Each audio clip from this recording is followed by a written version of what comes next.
தொடர்பான புரட்சி பாரதம் தலைவர் ஜெகன்மூர்த்தி தப்பி ஓட்டம் என்ற தகவல் கிடைக்கப்பெற்றிருக்கிறது.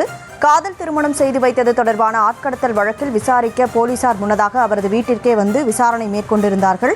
அதனைத் தொடர்ந்து அவர் கைது செய்யப்பட்டதாக தகவலானது வெளியான நிலையில் தற்போது அவர் தப்பி ஓடிவிட்டதாக தகவலானது கிடைத்திருக்கிறது. அது தொடர்பான அண்மை செய்திகளை பார்த்துக் கொண்டிருக்கிறோம். அது தொடர்பான காட்சிகளையும் ஒருபுறம் பார்த்துக் கொண்டிருக்கிறோம். 300க்கும் மேற்பட்ட அவரது ஆதரவாளர்கள் அவரது வீட்டின் முன்பு திரண்ட நிலையில் அவர் தப்பி ஓடிவிட்டதாக தற்போது தகவலானது கிடைத்திருக்கிறது.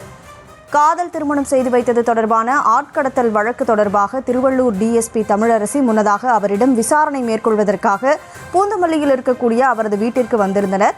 அதனைத் தொடர்ந்து அந்த பகுதியில் பலத்த போலீஸ் பாதுகாப்பு போடப்பட்டிருந்தது.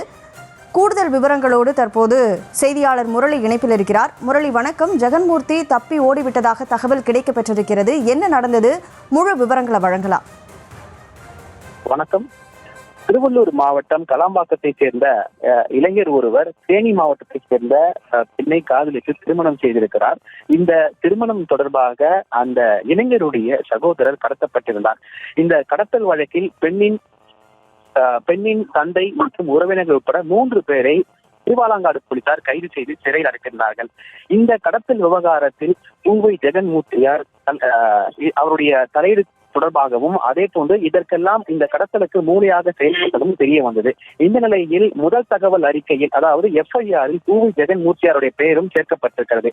கடந்த 2 நாட்களுக்கு முன்னதாக பூவை ஜெகன்மூர்த்தியார் ஆட்கள் நேரடியாக SP அலுவலகத்திற்கு சென்று அந்த பெயர் பட்டியலில் இருந்து FIR நீக்கும்படி அவர்கள் கட்ட பஞ்சாயத்து செய்திருக்கிறார்கள். அதன்படியும் அந்த வழக்கும் சேர்க்கப்பட்டிருக்கிறது. இந்த நிலையில் இந்த வழக்கு தொடர்பாக அவரை கைது செய்ய இருப்பதாக ஒரு தகவல் வெளியாகி இருந்தது. இந்த நிலையில் இன்று மதியம் பூவை ஜெகன்மூர்த்தியார் வீட்டின் அருகே கிட்டத்தட்ட 200க்கும் மேற்பட்ட போலீசார் குவிக்கப்பட்டிருந்தார்கள். மேலும் இந்த தகவல் அவருக்கு காலையிலே தெரிந்ததன் காரணமாக அவர் வீட்டில் இல்லை என கூறப்படுகிறது.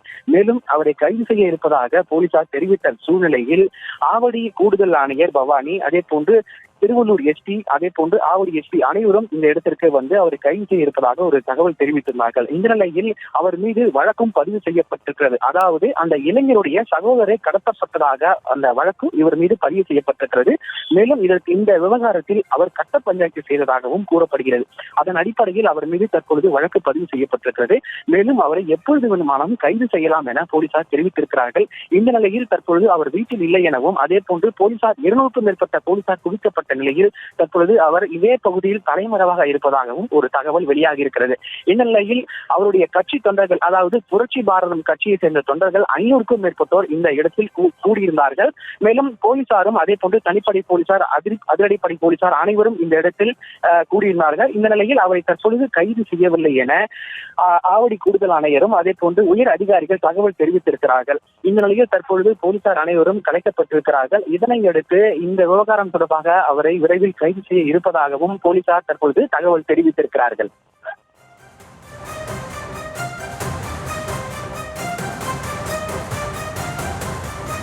விவரங்களை வழங்கியதற்கு நன்றி முரளி.